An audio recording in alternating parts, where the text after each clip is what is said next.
Army act کے تحت عام شہریوں کو کیا سزائیں دی جا سکتی ہیں اور اس کی مخالفت کیوں ہو رہی ہے؟ پاکستانی فوج نے تحریک انصاف کے احتجاج کے دوران عسکری تنصیبات اور املاک کو نقصان پہنچانے میں ملوث مظاہرین کے خلاف آرمی ایکٹ اور آفیشل سیکرٹ ایکٹ کے تحت کارروائی کا اعلان کیا ہے۔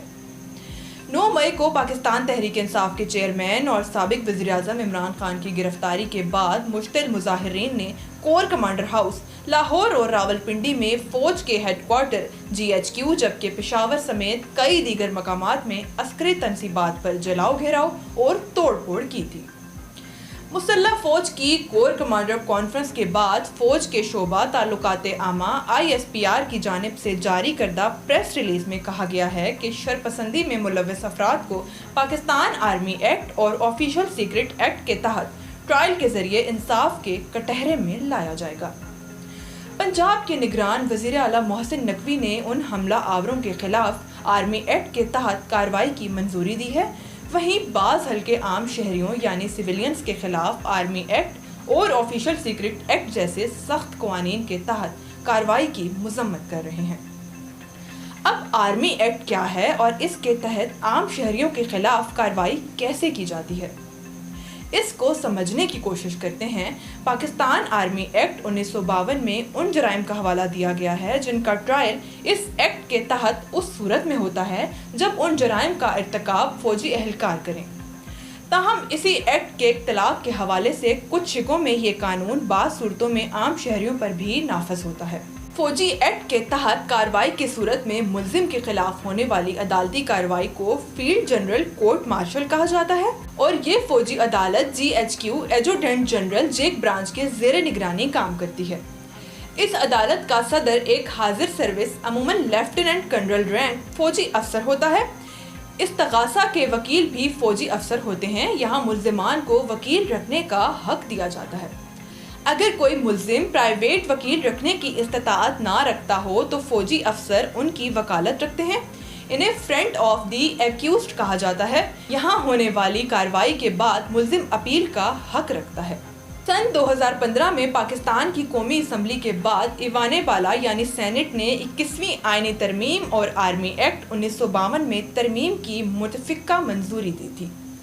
ان ترامیم کے تحت مندرجہ ذیل جرائم میں ملوث افراد کو آرمی ایکٹ کے تحت سزا دی جا سکے گی۔ پاکستان کے خلاف جنگ کرنے والے، فوج اور قانون نافذ کرنے والے اداروں پر حملہ کرنے والے، اغوا برائے تاوان کے مجرم، غیر قانونی سرگرمیوں میں ملوث افراد کو مالی معاونت فراہم کرنے والے، مذہب اور فرقے کے نام پر ہتھیار اٹھانے والے، کسی دہشت گرد تنظیم کے اراکین، سول اور فوجی تنصیبات پر حملہ کرنے والے، دھماکہ خیز مواد رکھنے یا کہیں لے جانے میں ملوث افراد، دہشت اور عدم تحفظ کا ماحول پیدا کرنے والے، بیرون ملک سے پاکستان میں دہشت گردی کرنے والے۔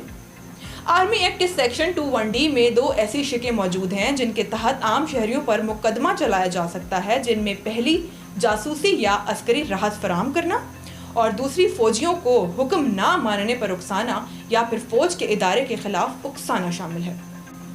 پہلی شک کے مطابق اگر کوئی شہری دشمن کو کوئی راز فراہم کرتا ہے تو اس کے ثبوت موجود ہیں تو FIR کے اندراج کے بعد اسے گرفتار اور فوج میں اس پر مقدمہ چلایا جا سکتا ہے۔